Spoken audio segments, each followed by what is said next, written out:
کراچی کا امن قائم رکھنے کے لیے ضلع ایسٹ پولیس اور قانون نافذ کرنے والے اداروں کی جانب سے کامبنگ آپریشن کا سلسلہ جاری ہے۔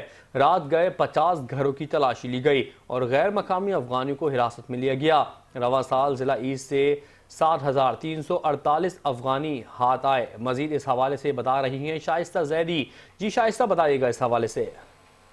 جی بالکل، ضلع ایسٹ پولیس کی جانب سے جو ہے رات سبسل کے بھی مختلف علاقوں میں کامبنگ اور سرچ آپریشن کیے گئے ہیں۔ آپریشن جرائم پیشہ عناصر غیر قانونی طور پر مقیم افراد کے خلاف کیے گئے۔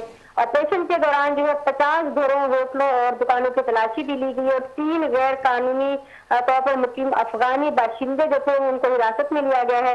کارروائی کے دوران علاقے کے داخلی اور خارجی راستوں کو سیل کر دیا گیا تھا۔ گھروں، دکانوں اور ہوٹلوں کی باریک بینی سے جو ہے وہ تلاشی لی گئی۔ بایو میٹرک فلیش ڈیوائسز کے ذریعے سے متعدد مشتبہ افراد کی شناخت کی گئی اور تصدیق کی گئی۔ میں یہ بتاتی چلوں کہ رواں سال جو ہے 7,348 غیر مقیم افغانی کے خلاف جو ہے ضلع ایسٹ میں جو ہے آپریشن کیا جا چکا ہے اور متعدد افغانی جو حراست میں لیے گئے ہیں۔ جی بہت شکریہ شائستہ، آپ نے ہمیں آگاہ کیا۔